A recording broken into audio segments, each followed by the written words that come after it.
What's up, everyone? Welcome back. I think we're live and sitting down today with Houston Truong, who's in Montreal. What's up, Houston? What's up, Etienne? How are you doing, my friend? Yeah, very good, very good. Just in Montreal, and you're doing a lot of stuff. So one thing I really noticed and I really appreciate from you is the fact that you really focus a lot on trading. Trading is for you like something really important. And you said this morning for an interview, we had an interview I think this afternoon. You said, well, the market like today is really active, so I'm gonna have to trade more. I'm not trying to trade more. We'll do the interview later, which is like super awesome, I think, because most people kind of sacrifice sometimes their trading time for other things. But you really take this like seriously, like really, really first hand. So I love that. It's awesome. Yeah, I think it's just what a professional does, right? Like if that's your job, then when it's time to go, it's time to go, and you prioritize trading. So obviously, we've talked about this in the past, like at a previous meetup. We all like that. We all like the image of that trader who's on the beach and gets a chance to trade when they want to, and they just trade leisurely. But there are obviously certain times when trading takes precedent. And today, with equities, this is the 10th of October. Obviously, it's live right now, so people will know the date. But it was a pretty wild day in equities. So it's one of those times where things take precedent. So I texted you. I said, apologies, Etienne. I can't do our call right now, but let's catch up afterwards, right? So I'm glad we were able to reschedule things. That's awesome. So for people not knowing you, and we did a few episodes before, I think we even did a video together. But for people that are knowing you right now, could you introduce yourself, tell people what you do, who you are, and a bit of background about yourself? Sure. Yeah, my name is Houston Truong. I'm obviously a full-time trader. Founded the Montreal Traders Meetup Group here in Montreal. We have like 1,000 members here in Montreal. Etienne's, of course, one of our co-organizers that helps me run these meetups every month for traders. And I also run a blog, and I had a podcast, which I don't do anymore, but you can still find my blog at thetradingedge.org, where I like to talk about trading and performance and the kind of the mindset required for execution and for peak performance. But yeah, I trade predominantly, I do trade full-time. I trade predominantly equities intraday. And I also trade cryptos. So I actively got into crypto trading late last year, back in fall. And those are kind of the two assets that I trade most is equities, kind of intraday and swing and long-term, and cryptos kind of on an intraday and swing basis. I know we discussed this a few times, but what made you want to go to cryptos? Because you were like profitable trading stocks, equities for a long time. You've been going full-time, I think, 3 years ago. Even more than that, I think 4 or 5 years ago. It's crazy. Time goes fast. But so 3 years ago, 2 years ago, it's crazy. So what made you want to go from equities to cryptos? Yeah, I don't think it's an or. I think it's an and.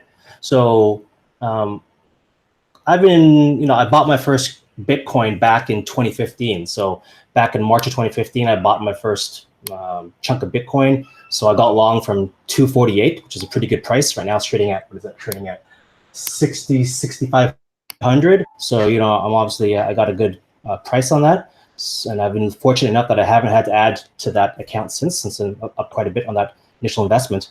But afterwards, I really only got involved, I kind of held that cryptocurrency, kind of held Bitcoin for a long time and didn't trade it.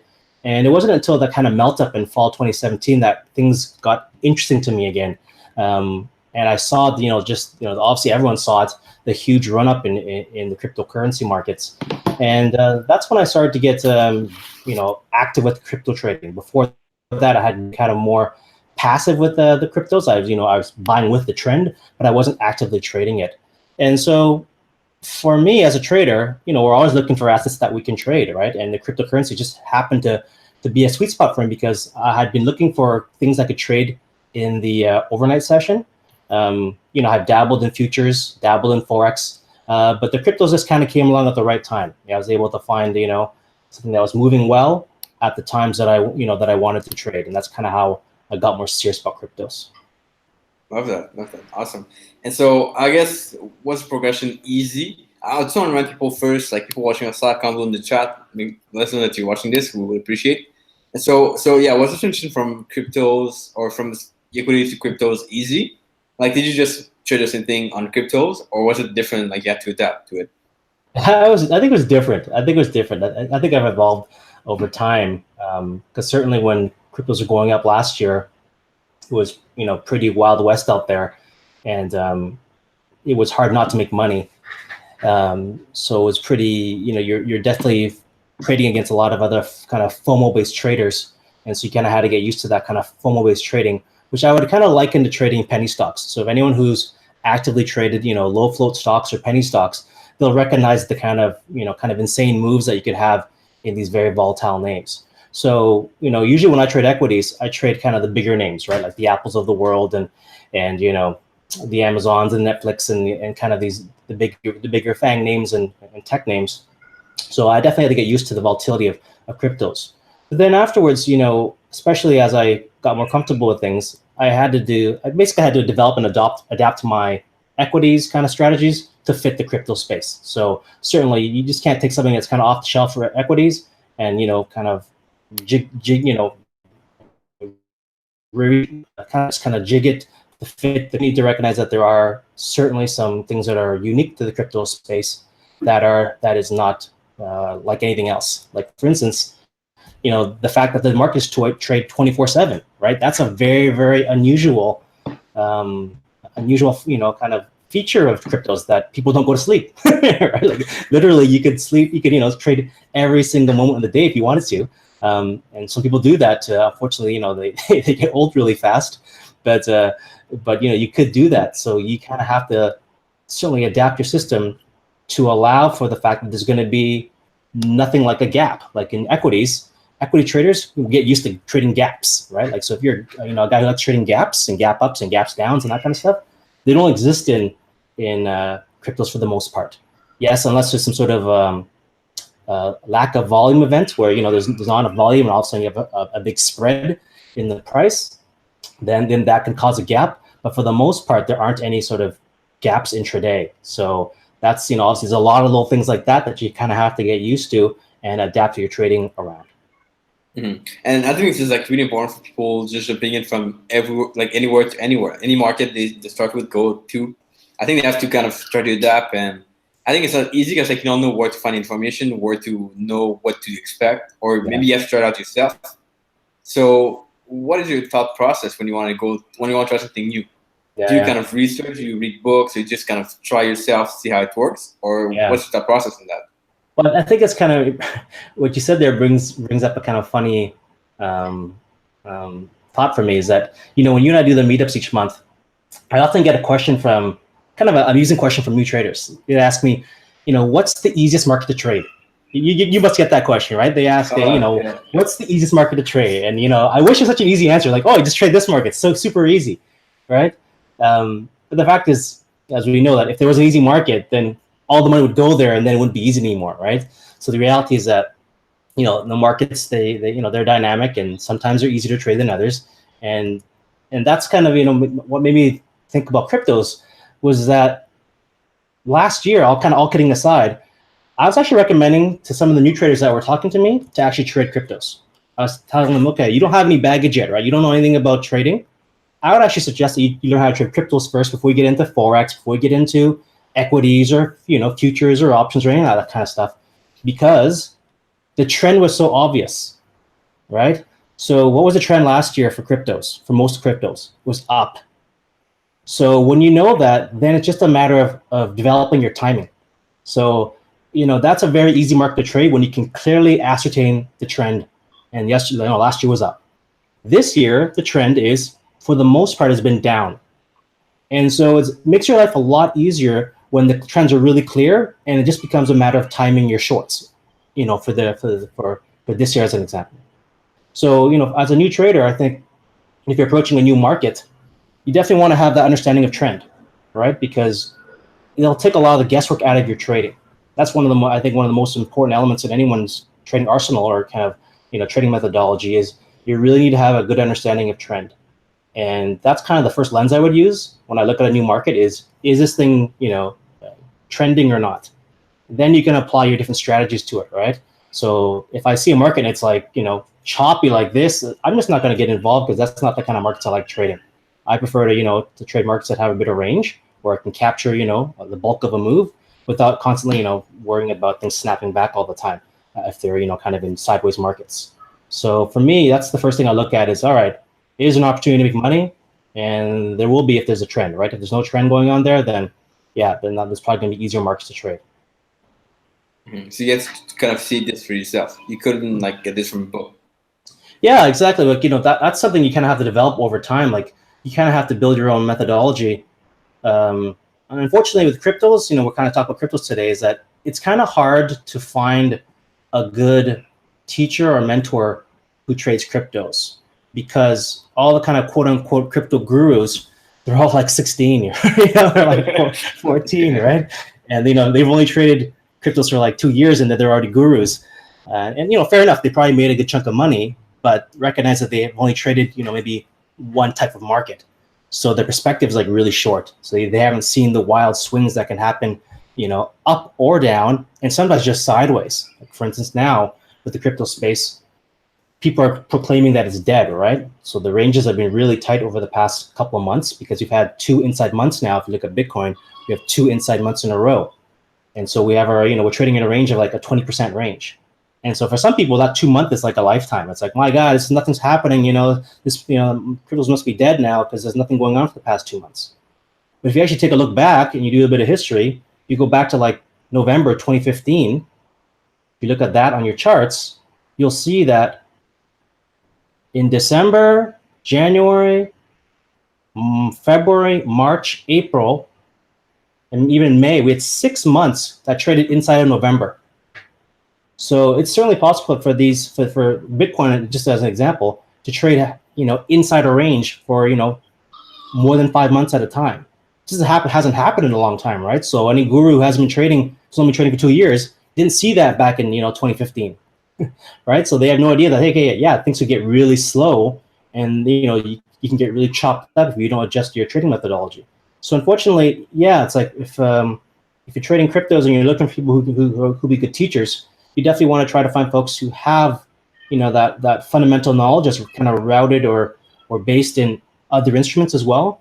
Because as we see now, yes, there was a wild west in cryptos last year, but now cryptos are trading like every other asset class, right? They have a lot of the same characteristics and behaviors. And that means anyone who's good at other asset classes and trading other asset classes can probably be good at trading cryptos too.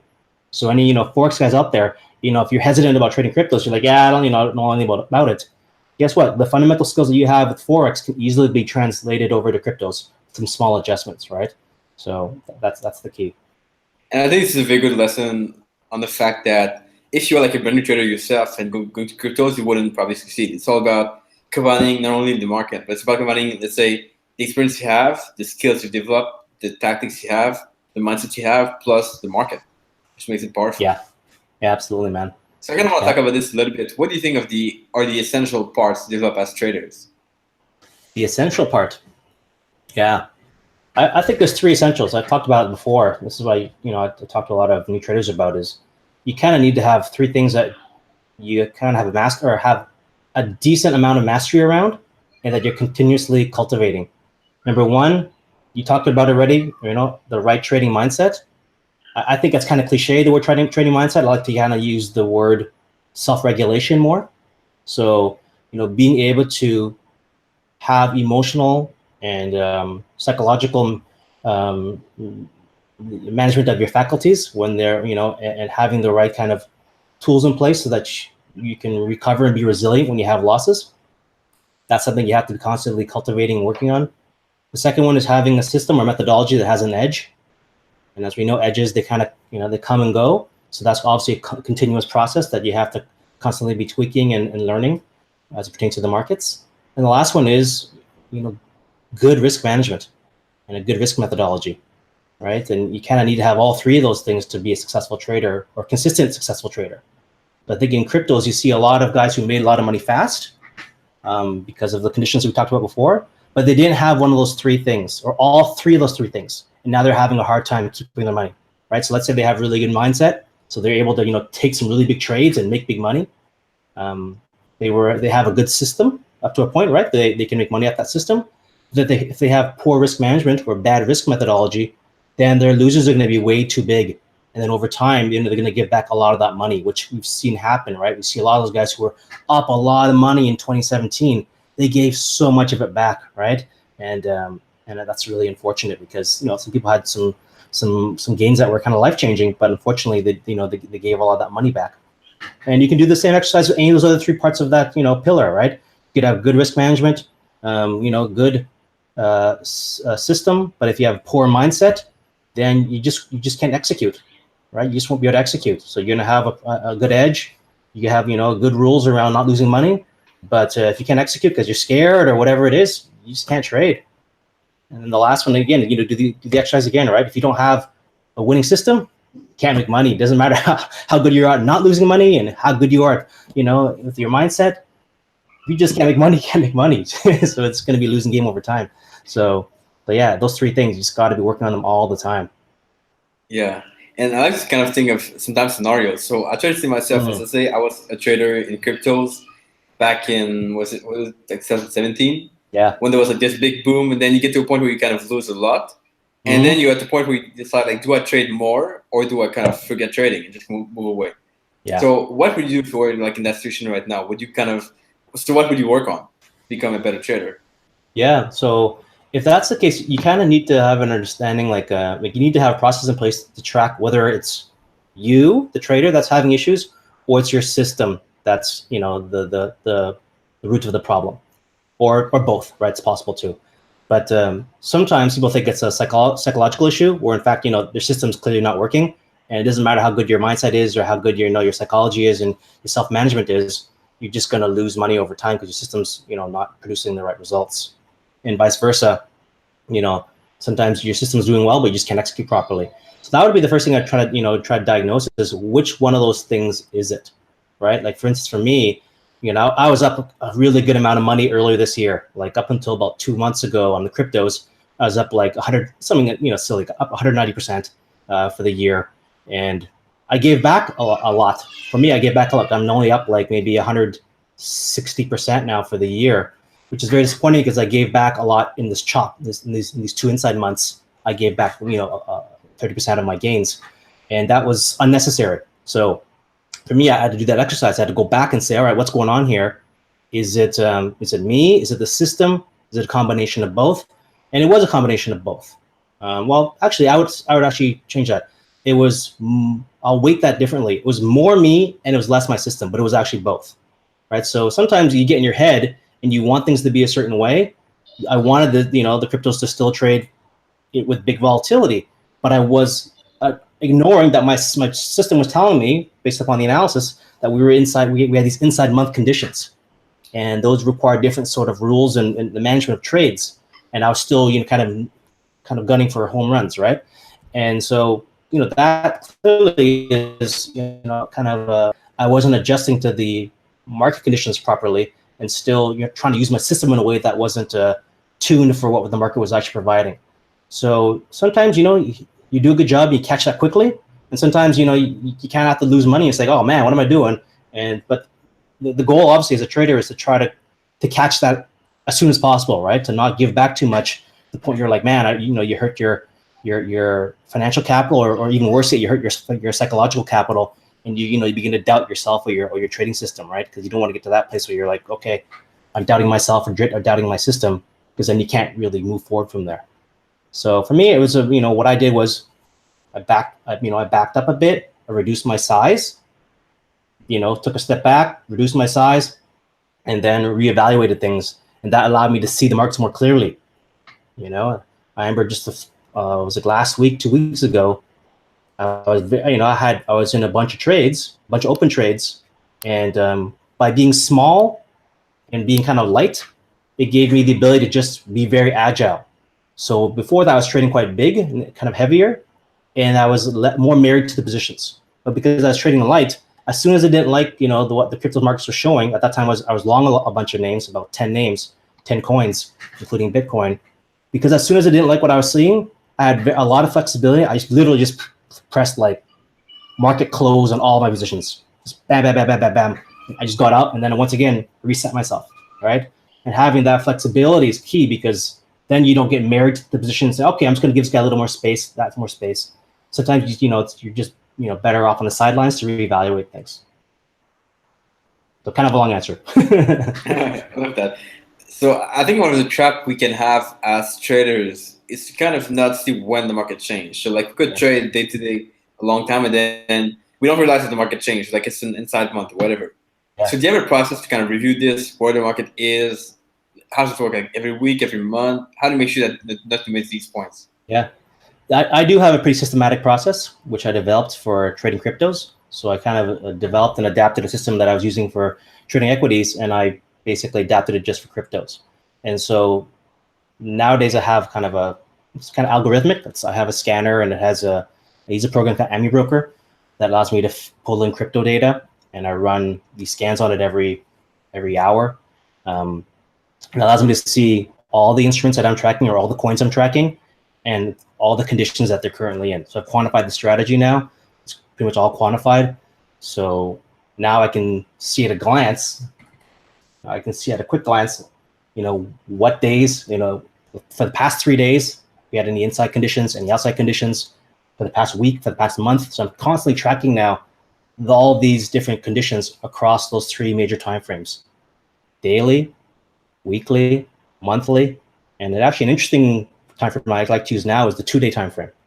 So it's a time frame that I was inspired by, because I used to use Hakanashi candles a lot. I think you and I've talked about Hakanashi before. The Hakanashi candles are basically just a summary candle, right? So again, it's going to aggregate candle of the past 2 sessions. And so Hakanashi candles are nice because they smooth the data out. But the problem with Hakanashi candles is that it smooths the data out, right? So it means it's an average, so you kind of lose the edges of the data. So you can actually get a similar kind of aggregation by just looking at a 2-day chart. So instead of looking at a 1-day chart, you can also look at a 2-day chart, and that gives you just a slightly bigger perspective than a 1-day chart, which just gives you some interesting perspectives. So I'll look at those 4 timeframes: daily, 2-day, weekly, monthly.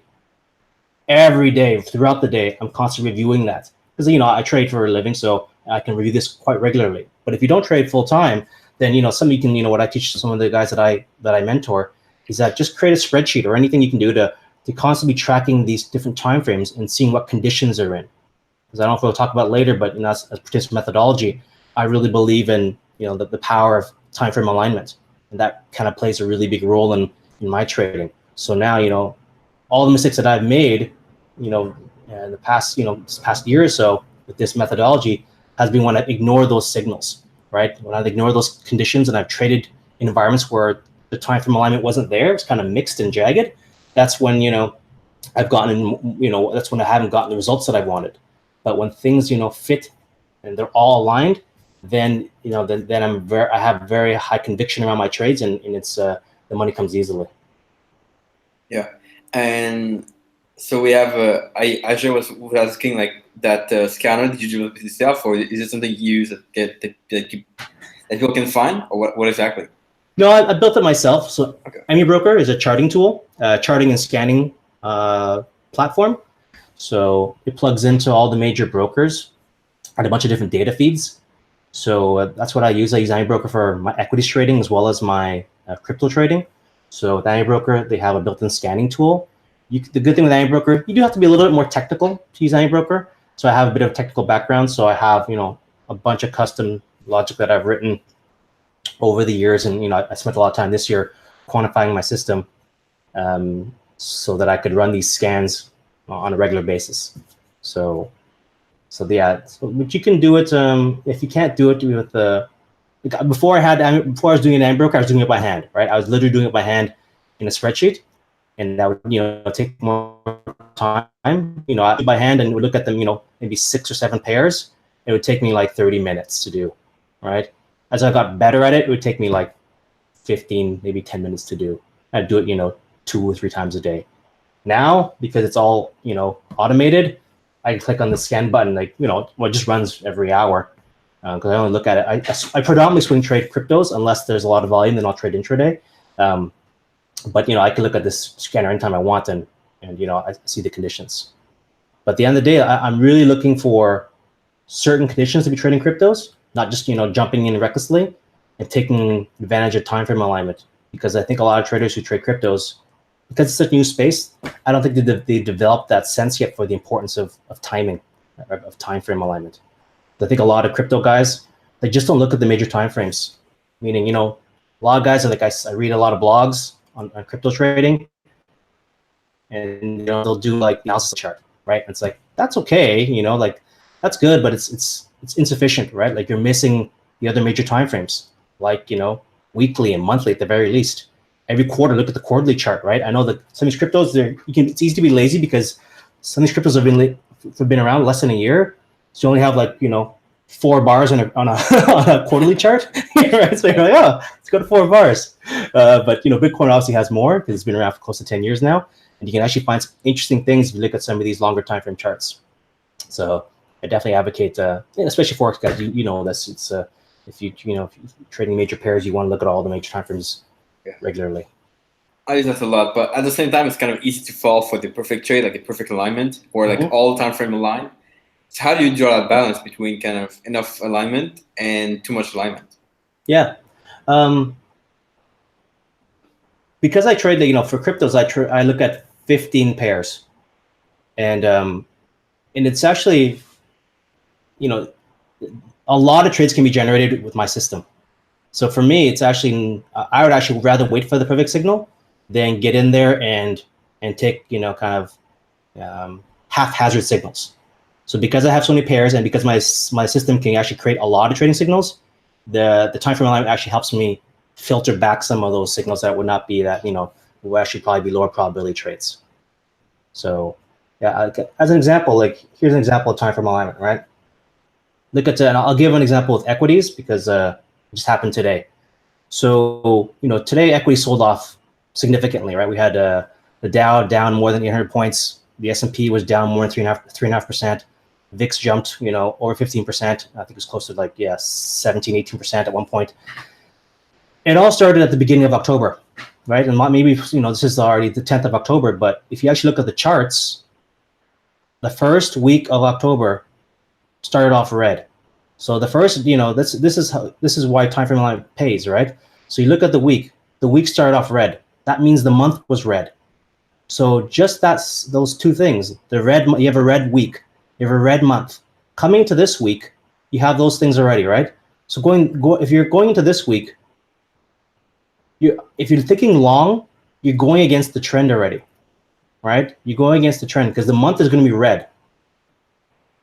The week, as soon as the week turns red, if you're taking long trades, you're going against the week as well. Something as easy as that as a filter can keep you out of a lot of trouble. So by just looking at those two things, you wouldn't be taking any daily swings to the upside. You'd only be looking for shorts. Now, if you're an intraday trader, add in the daily time frame. Most equities since the beginning of the month have been red on the day.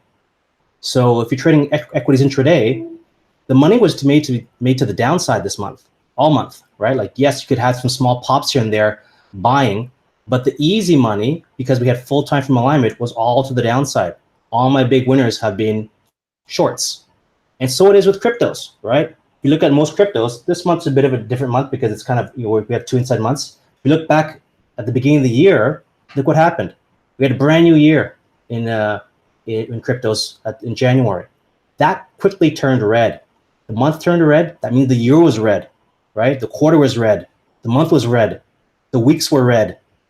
People were going still long, right? They're still going long at the end of January. And so February was really your last time. If you look at February, it kind of fell apart after that, right? Things just kind of really fell apart. So, simply that filter there will give you, if you trade with that filter, you'll more likely than not, you'll trade with the bigger time frames, the bigger trends, because all that's telling you is that you're trading in the direction of the majority of participants, right? So that's what you really want to be doing is trading is we talked about this in our last meetup. People forget sometimes that trading is a game of trading against other people, right? You're trading against other people, right? So when you're actually buying something, you're buying an asset, you're actually assuming that someone's going to buy it from you at a higher price, right? When you want to sell it. So why do you think that, right? Like, why do you believe there's going to be a buyer out there who's going to buy it from you at a higher price? So it's this kind of game where it's kind of a game of showmanship where you're trying to not only pick the best looking asset out there, but you're trying to pick the best looking asset as it would appear to the average trader or to other traders, right? So When you have something that's deep red, so it's dark red, right? It's red on the year, red on the day, and you're buying it, who do you think you're going to offload it to? Right? Like, who do you think is going to look at that and like, yeah, looks great, man. I can't wait to buy that from you. All right. So at that point, yeah, you're better off going the opposite direction, because there could be another guy who's going to short it. Maybe another guy who's going to be looking for value or looking to sell it somewhere even below you. So that's just the idea there, right? It's trading with those major timeframe participants and getting the majority behind your back. It's awesome. So that means if you were to have not a perfect alignment on the time frame, like the 4 ones, let's say, you wouldn't trade. I might take the trade still, depending how because you also want to look and see what's the chances of this trade changing the time frame alignment on some of these other time frames. Because, for instance, obviously the daily time frame and the short time frames could change the trend because they have to begin at a shorter time frame. So you're going to be looking and saying, okay, well, if this trade works, what's that going to create, right? So if this trade turns into a winning trade, is this going to turn this red day into a green day? Is this green day going to turn this red week to a green week? Is this green week going to turn this red month to a green month? It's kind of that that kind of domino effect. Most of the time when you're looking at trades, you're like, yeah, it's going to be difficult for this thing to change all those time frames. But sometimes it's actually possible, right? It's possible, and you want to give it a shot. I'm not saying only trade with the when you have full time frame alignment, because I don't. But when I don't trade major time frame alignment to my at my back, then I'll reduce my expectations, right? So I'll definitely be quicker to take profits because I know that it's kind of a mixed, it's kind of a mixed bag out there. Now, when you have full time frame alignment, right? Then then you're looking for runners. But when you have mixed time frame alignment, then you're looking for faster trades, right? You're not going to hold it for a week, right? A month when the month is red, right? It doesn't make sense. So yeah, you just change expectations based upon the time frame alignment. Nice. And VTL was asking if you're trading cryptocurrencies now, why not going to Forex? That's a question. Is that the VTL that we know? Is that the VTL that you and I know? Yeah, probably. Yeah. Okay. Yeah. What's that VTL? It's a good question. I don't think there's any particular reason. I think I enjoy trading the cryptos. I think the ranges have been, it's hard to make that argument now because the ranges are so tight. But before that, the ranges were so big in the cryptos that the money was easy to make, right? It's hard to replicate that, these kind of 20% days that you have in cryptos in other asset classes, unless you're looking at some really low float products. Albeit some of these cryptos that I have been trading lately are pretty low float, like some of these names, because the volatilities come in a lot and the volumes come in a lot. Some of these names are quite low float nowadays. But yeah, I think just because the ranges are there. And I've always been a sucker for trying new things, so I still enjoy trading the cryptos. Nice. And I think it's again we kind of have to also readjust your expectation. Like some people might expect a few months back the door to make like 225% per year. Well, now it's maybe a little bit lower for them. Yeah. You have to adjust this some of those funds that came out. Look at Pantera Capital, one of the biggest. Well, they had a big hedge fund, crypto hedge fund, until they reported their performance this past week. They're I think they were up at one point. They were up 100% for the year. Now they're down 70%. So wow. So yeah, it's quite quite a roller coaster there. But you're right, expectations matter a lot, because I remember when I first came into cryptos, having traded equities a lot, I was happy at the time, catching 2R moves, right? And I'm like, yay, caught 2R. And then it would then run on to like 10R. And I'm like, oh, that's different. I'm not used to that. So yeah, that's why you have to change expectations. And, I've had trades that were 30 plus R on these crypto moves, right? And you just can't get those trading equities. It's very difficult to get trades like that. The cryptos for a while there, you had, that was not difficult to accomplish. So now, like I used to have firm rules of equities, I'd take some profits at 2R. Now for cryptos, although it's adjusted now because of the volatility, my minimum take profit would be 5R in cryptos. So that's, it's significantly different based on the ranges. So that's something that you do have to, kind of get used to, and just I guess you need to watch that because you have to change those profit taking rules based upon volatility. Mm-hmm. How did you come up with that 5 hour minimum? Yeah, it's just basically just looking at the data points. Yeah. So, and it's something that I'm comfortable to. 5 hours is just seems to it just seems to work with the data. Yeah, more times than not, it's like the 5 hour you're not catching tops, but you're also not leaving that much on the table either. So it was a decent compromise. And so I'll take off some at 5 hour and then I'll trail the rest. So that's always a it's a good compromise. Mm-hmm. So I'm kind of curious on that because I think a lot of people don't even look back at the returns or the result or their trades. Mm-hmm. So was that data based on your past trades or just the market, how it's acting? It's based upon the trades. Well, the trades in the market. So I would also look at trades that I wasn't in, that I did not get filled in or it wasn't in. I'd see, okay, how far is this thing going? And so with the cryptos, it's also one of those things where I wanted to make sure that I wasn't getting excessively greedy either. Because obviously, sometimes you have these trades that they'll run like 10, 20R, and you're like, well, why did I take off half at 5, right? But the thing is that, a lot of these guys who are trading cryptos, they looked really smart when they were, getting all these home runs. But then when things changed, they were giving a lot of money back. So, as a trader, anyone who trades full time, the goal is to make money, and that is to actually take the profits. And so that was the point. It's like, okay, I want to be taking profits actively because I don't know where this thing's going to go, right? I really don't, and I don't think anyone does at this point where it's going to go. So I have no hesitation taking profits.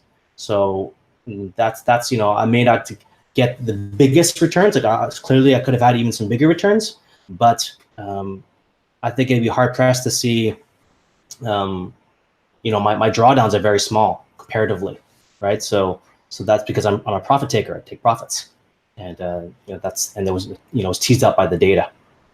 Mm-hmm. And you probably also with time get really really used to losing. Like it's not a deal for you at all. Oh, you mean like losing? Like I didn't my trade didn't I didn't hit my take profit and it comes back against me? Yeah. That's never fun, obviously. But you do get used to you do get used to the fact that there's going to be another trade, right?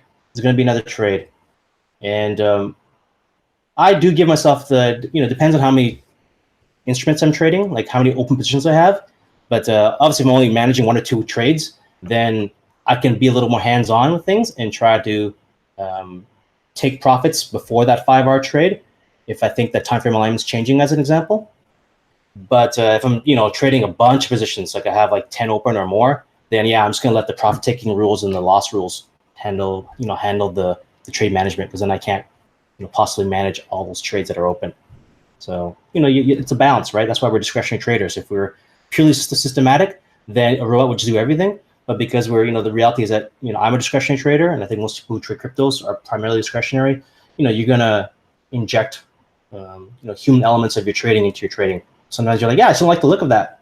The price action doesn't look right anymore. Or, things have changed around the markets that are not yet in the that I don't really see yet, maybe in the data. Then you're like, I'm just going to get out. So that's that's kind of a long-winded answer, but it's kind of gray as well. Mm-hmm. Okay, that's the reality of trading, right? It's like it's never clear cut sometimes. Yeah, and you always have this kind of line for your like subjectivities, like things that you decide to not do or to do instead. Yeah, that's where intuition comes in too, right? Like I don't, it's kind of one of those topics where people are like, intuition, it's interesting, right? Like sometimes you're like, no, you got to follow your plan. You got to just trade your plan exactly. There's intuition as well that I think is quite important, and you can, especially as a discretionary trader, it's a good skill to develop, right? And I think my intuition saved me a number of times in the crypto space. Well, I just get a feeling that something's not right. I'm looking at enough instruments, like 15 that I'm tracking, that I'm seeing sometimes these divergences that are going on that I'm not maybe recognizing. I'm not recognizing maybe consciously, but unconsciously, there's something going on and stirring in the back of my head that's saying something doesn't feel right here, right? and I don't feel comfortable being long all these things right now.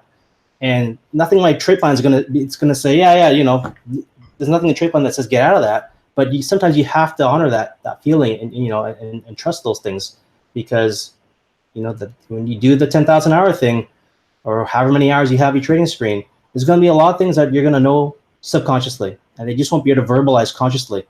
And I know for a fact that I've saved my butt a number of times by taking action on my hunches, and not just trading the plan, quote unquote, right? And that's really important. Now, a lot of people asking about the platform you use and the broker for cryptocurrencies. I've seen recently a couple of Forex brokers start to offer cryptos as well, like indices or CFDs. So what do you use for yourself? So the exchanges I use primarily BitMEX and Bitfinex. So Bitfinex obviously has anyone who's been around the crypto space knows that it's got a bit of a what's the right word for it? It's got a bit of a reputation that it may not be completely financially sound.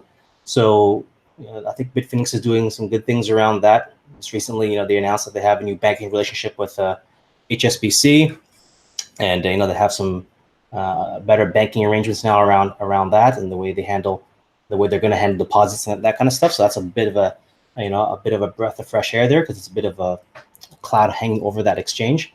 But it's a very good exchange. Like, I've always liked Bitfinex for as long as I've used it. That's not saying much, because compared to like legitimate exchanges that we know that we're used to, like like trading on NASDAQ and that kind of stuff, and the CME, the real big institutions, these exchanges right now that are cryptos are, they're kind of shady, right? Like, they don't have the regulation behind them, so there's a bit of systemic risk around those exchanges. We don't know what's going to happen. There's definitely systemic risk around some of these exchanges. So MEX and Bitfinex. The reason why I like those two primarily is because they allow for margin trading, right? Margin trading, so that means you can go short, right? A lot of I've met crypto traders, believe it or not, who don't short, right? And I'm like, what have you been doing this year? That's what back then, yeah. Now it's different. Like, what are you doing this year? Like, what are you doing? You're just sitting there waiting for a good time, a good spot to buy. But obviously you did short, so BitMEX you can short because they have futures contracts, and they're pretty decent. I only trade the Bitcoin contract on BitMEX, and Bitfinex. I basically trade all their marginable coins. So any coin that I can trade on margin, there's like 15 of them, 16 of them. I trade on margin if there's enough volume. Awesome, pretty good. And they have their own platform where you trade on. Their own platform, as in like order execution or the charting? Yeah. Well, so I guess both, because they might be two different platforms. Yeah, exactly. So most of these exchanges use TradingView. Like, they have TradingView embedded inside their platform for the charts. But I prefer to use TradingView externally so that I can save my settings and that kind of stuff, because those with the TradingView that's baked into their platforms, usually you can't pull in your own custom indicators and that kind of stuff. You can only use the kind of the white label stuff that they offer. So I tend to use TradingView that's that's its own brand, the own brand of TradingView. I'll use TradingView because I have a few custom things in there, and then I use AmiBroker for my scanning and some other kind of high-level charting. So those are my two charting tools. And then I just use the broker for just execution, or the exchanges for the execution. And the execution right now, it's so funny because it's 2018 now. It's been 2 years, or actually more than that. But the exchanges are still, it's all web-based, right? So the trading platforms are still very elementary. A lot of things we take for granted, like bracket orders and these types of things that we just assume would work. As traders who traded other products, they don't exist on some of these platforms, believe it or not, right? Like, so it's pretty crazy where you literally you don't have working bracket orders, right? And it has to be all managed manually. So imagine the work you have to do when you're trading 10, 15 products, and you literally have to enter in the bracket orders manually. Right? So yeah, it blows my mind. I don't understand like why they don't just implement that. But to me, I guess the point is that maybe a lot of traders are not asking for it, and that just shows you the how young this ecosystem is, because if you have traders who are not asking for bracket orders, it's it's kind of mind blowing, right? It's like, wow, what are they doing? So yeah. Yeah. Adriano has. Do you know if any of these exchanges have APIs or something like that? They all have APIs. Okay. They all do. All the big crypto exchanges have APIs. So you can use the APIs to get the data for free, and you can also use the APIs obviously to submit your orders. And that's something that that I'm working towards, is having my own order execution so that I could handle some of this stuff like bracket orders programmatically, as opposed to doing it all manually. Because the reality is that there's a lot of algo trading now that's happening in the crypto space, and because of these, the open APIs that are available to anybody, and without the proper tools on the platform, like those handling bracket orders and all these different types of order types you'd expect would work. A lot of people are building them into their own tools. So I know there's a market maker here, or someone who does market making here in Montreal for cryptos, and they built their own crypto trading tools that allows them to arbitrage across different platforms.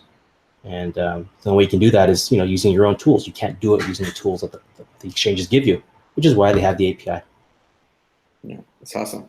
If you have any question, comment below in the chat. We'll answer your question. I know there were issues before which I kind of want to go through. Let's just have a look. So, and I kind of want you to talk about also the meetup in Montreal, because we did it for a long time. It's been, I think, awesome for the past 4 or 5 years. Yeah, for 5 years or so. So yeah. Why was that? Why did you do the decision of creating a meetup first for traders? Yeah, well, that's a good question. Man, it's I can't believe it's already been like 4 years, right? Yeah, we're getting close to like meetup number 50 now. So yeah, we're getting close. So I just think that I traded long enough by myself that I recognize that, man, trading can be quite a lonely endeavor. Unless you have friends in the trading world, none of my other friends really wanted to talk about trading. I know they just did. They just couldn't relate, right? So there's something unique about traders, what we go through and what we do, that you really kind of have to be in the space and doing it to really kind of relate to it. So I kind of found it to be a lonely endeavor, and I also noted that I wanted to become 4 or 5 years ago, I wanted to cultivate myself as a trader. I wanted to become a better trader. I wanted to surround myself with good traders, right? And I couldn't find a way to do that. Like in Montreal, I had moved here 8 or 9 years ago, and I couldn't find that venue where I could find like-minded people that I could that would support me, that I support, that we could challenge one another. I couldn't find that venue, and so I started that myself. I created that, and so the great thing now is that we said in the beginning, it's like 1,000 traders in our community. Every month we do one of these things, and it's great to be surrounded by the traders. Even though we're all on different journeys, we trade different trading products. We have different backgrounds, and we have different methodologies. There's something about having a group of traders together. Yeah, right. It's like, yeah, everyone kind of has that same like-mindedness, and I always leave an event having learned something. That's always a privilege that I get from running these things, is that I learn something every single month when I run these meetups. So yeah, if you haven't been to a meetup before, then I would definitely encourage everyone to check one out in your area. And guess what? If there's not one in your area, start one up. It doesn't take much. Just get a room at the library. That's where I did my first one. Exactly. I always tell the story, right? It's me and one other guy at the library. That was the first meetup. And now we have 1,000 people in our community, and we pack the house at a local restaurant every single month now. So yeah, that's the fun part of it. It's pretty cool. And yeah, it's only push people a lot to kind of go out and meet traders. At the same time, it can be hard sometimes with all these groups that kind of pitch a lot.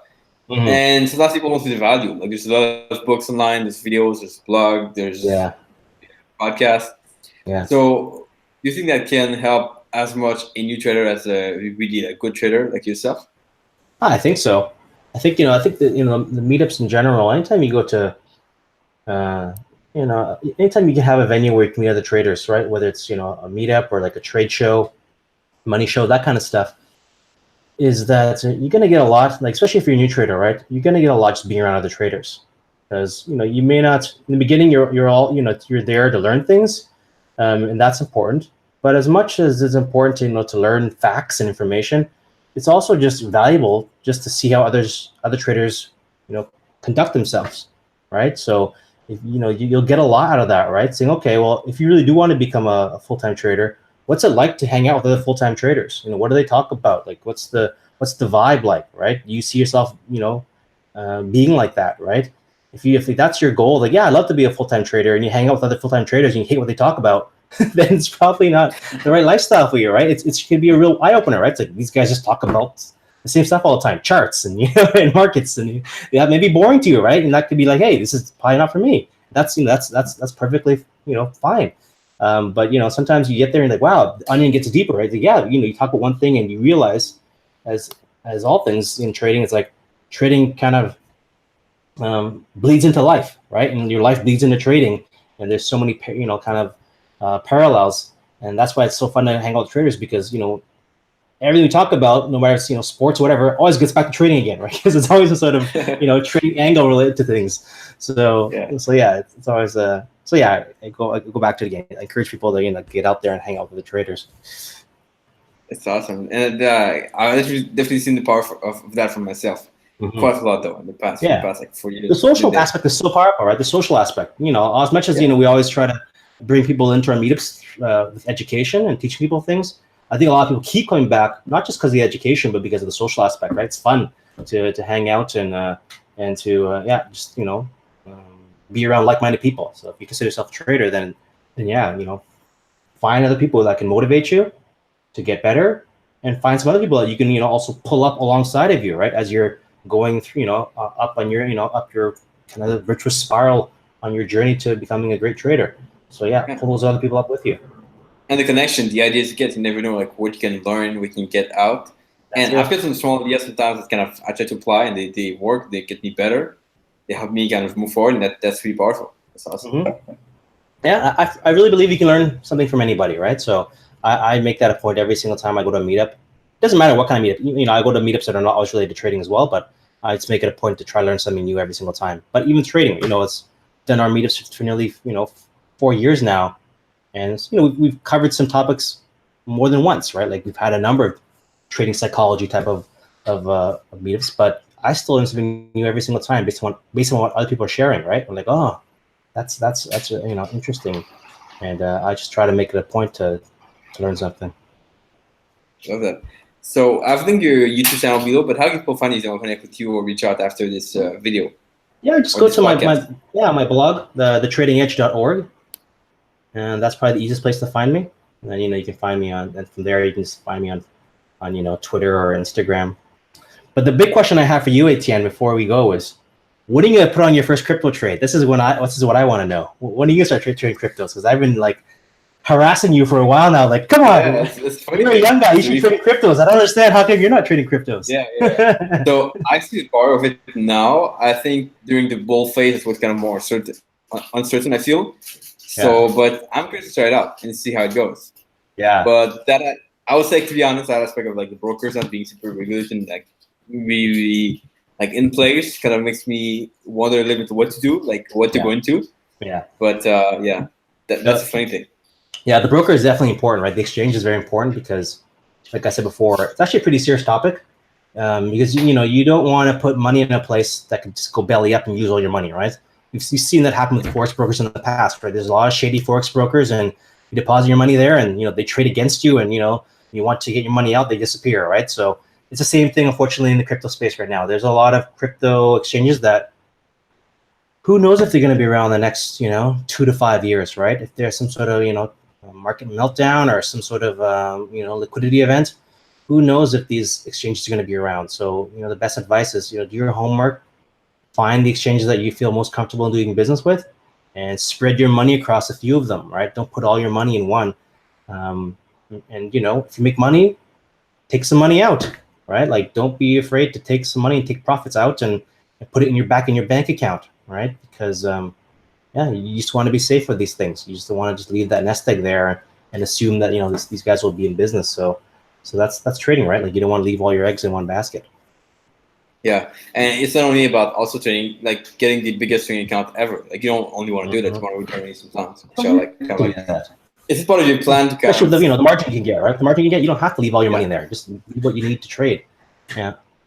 Is it part of your plan to kind of put less money in your account in cryptocurrencies, let's say, and kind of risk more in that account? So you don't have like a big chunk of money there. Yeah. Or you just like put the same money in your cryptocurrency account. Yeah, that's what I do is that after a certain amount I always withdraw money. I only keep a certain amount in there because I don't need to grow that. I don't need to keep the money there, especially cryptos. It's so easy to move the money out. You can literally transfer the money within less than an hour, right? You have it back into your cold storage device and offline. So there's no reason to keep it on there because it's very rare that I want to use 100% of my margin. It's like it just doesn't happen. It's just something I trade. Some guys I know trade quote unquote balls out and they'll trade 100% margin or whatever it is, but I just don't trade like that. So I can do enough with what I have there. I feel comfortable. It would suck to lose the money that's there, but it wouldn't change my life if I lost that money. So it's usually a good indicator, right? Where you can say, all right, if that money disappeared completely, would that kill me, right? Would that change my life? That's probably a good a good benchmark for you. Yeah. I love that. But what Bruce says, a lot of good advice, which is awesome. Thank you, Bruce, and good job, Houston.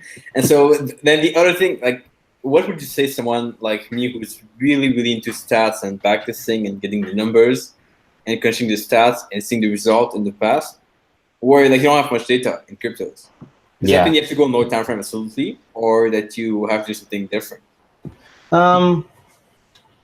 It is a little bit harder to do with cryptos for sure, because the market's also changed, right? So if the backtest you'd run this year, the context is completely different this year than it was last year, right? So we had a completely different market, because I think that's the difficulty with backtesting, is that you do need to, when you backtest, you do have to take into consideration the context in which that price action is happening.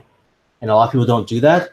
And so they get maybe unrealistic expectations of based upon the samples that they get and the results they get out of it, right? So that is the tricky part. So this is why you kind of have to have a system that works, that's rooted in like objective reality. This is why I think it's useful to take things that work already, where the fundamentals are sound, and then applying them to the crypto space, right? Versus coming up with a brand new thing here and hoping that it fits the cryptos, and then trying to data fit things, because you're gonna get in trouble that way, because the data is so unless you're trading really low time frames, you're just not gonna get enough data. The problem with low time frames is that you're not even gonna get the executions you think you're gonna get in the real world, because the cryptos the volume is so low that if you're just not gonna, like, even trading on the 1 hour chart, you're gonna get lots of slippage, and it'd be very difficult to model that in a back test. So yeah, it's tricky to try to backtest crypto trading. So that's the kind of challenging part, right? So if you are really keen on that kind of stuff, then certainly do the numbers, but let that inform your trading versus making that be the critical determining factor on what you're going to do. It should just be like more information for you versus being the like this is the goal, the holy grail kind of thing, right? Just I don't think it's going to work that way yet. Mm-hmm. Yeah. And we both know also Michael talking about a graduation plan. I think that could be where that kind of fits, to kind of start small, and then building it over time to make it clear once you see it works, and you have to prove. No, exactly. That's a great way to do it, right? So take a system that that kind of works already in maybe another asset class, or that you've been trading for a little while, and just slowly build up the size. That's what I did. So I took a system that I knew worked for equities, and then I slowly built it up. And during that stage, I was quite small. But then once I saw it was working, then I was able to add the size gradually. Because the funny thing is, I actually made just as much money on this year shorting than I did last year going long. And so that just shows you that that you really need to have long and short strategies. You just can't go long only. And most people last year were primarily long only traders. So yeah, just give yourself, like you said, that kind of runway slowly grow your account to grow the size of your risk per trade. Love that. That's really powerful. And we want to make this like really, really tactical for people. I know there's been like a lot of technical stuff, but what would be kind of one thing people have to apply, let's say today, this week, or this month, to either become good traders or kind of become better in what they do? Yeah, get really tactical, huh? I think I'd go back, and I'm going to go back to what I talked about before, right? The importance of time frame alignment. So once you have a really good understanding of time frame alignment, then a lot of things that seem mysterious, they kind of disappear. So, unfortunately, I don't have enough time in today's, video to really talk about this and kind of go through what I mean by that. But once you're able to identify the major participants out there, then a lot of things that kind of happen from left field, they don't happen anymore, right? So like for a lot of people, for instance, in equities this past, week, they're very surprised by this sell-off, right? And I wasn't surprised by that sell-off. I was surprised by the magnitude. No one could really tell it was going to be this big of a sell-off, but I wasn't surprised that this is the direction that the market was going to go, right? So it's very difficult. We can never tell how aggressive the market's going to be, but we can certainly, follow the trends and trade with the trends. And so that's something I would definitely encourage, the listeners here and people who are watching is, what are you doing right now to have to gain a better understanding of the major timeframes? When you're doing your analysis, are you looking at the monthly charts, the weekly charts, daily charts? Are those things informing your trading decisions? When I started taking that seriously, it filtered out a lot of my crappy trades, right? It took out a lot of my crappy trades. So, I think most traders, they trade too much. I haven't met, I know you don't trade very often, Etienne, but I think you're kind of an exception. Most traders I meet, they trade a lot. They trade too much, or they're just getting involved at the wrong times because their timing is bad, right? Because they're not looking at the other time frames. So that's something that's probably the one takeaway I would give people is do your homework around time frame alignment, and what can you do to begin to add that element to your trading, right? Because guess what, timing is really important in trading. Timing has to do with time frame, right? So that thing at the bottom of your screen that shows you the date and the time, that's the time. And so you want to pay attention to the time when things are happening, because when things are happening are really important. Because you'll see the major moves that happen at the beginning of the month, at the beginning of the week, at these critical moments and junctures, or when these levels get violated, right? So if you had like an open that opened at a certain level at the beginning of the month, if price comes back in there through that area, then that turns the month red as an example, then that's something significant, right? Because once you turn that month red, that's quite significant. That's something's changed there, right? So, yeah, that's something I'll leave people to investigate on their own. Although maybe in the next couple of days, I will share a video on my website. I'll do a video on some of the major cryptocurrencies, and I'll share through my analysis so people can see the way that I frame my trades, and you'll get a sense for what I'm looking for. Because the time frame is just one factor. The other factors are the understanding of price action, and then also the understanding of market structure. Those three things, I think, for me, equate high probability trades. So when I have those three confluences, time frame alignment, the right price action, and then the proper market structure, that's when you're going to get high probability trades. And the trades are a lot less stressful too. Yeah. And that's going to be exposed on your YouTube channel, the videos. Yeah, I'll put it on the YouTube channel and my blog site. So guys, subscribe to Houston. It's going to be linked below. It's already linked below anyway. You can check it out. It's doing some really good videos. And you also have a couple in the past which are really good. Some analysis and some stuff which I also like. So I really appreciate you, Houston. It's a pleasure once again. And guys, can comment below your question after you watch this on the replay. And we'll answer your question. Make sure we help you out. And we'll catch you back soon.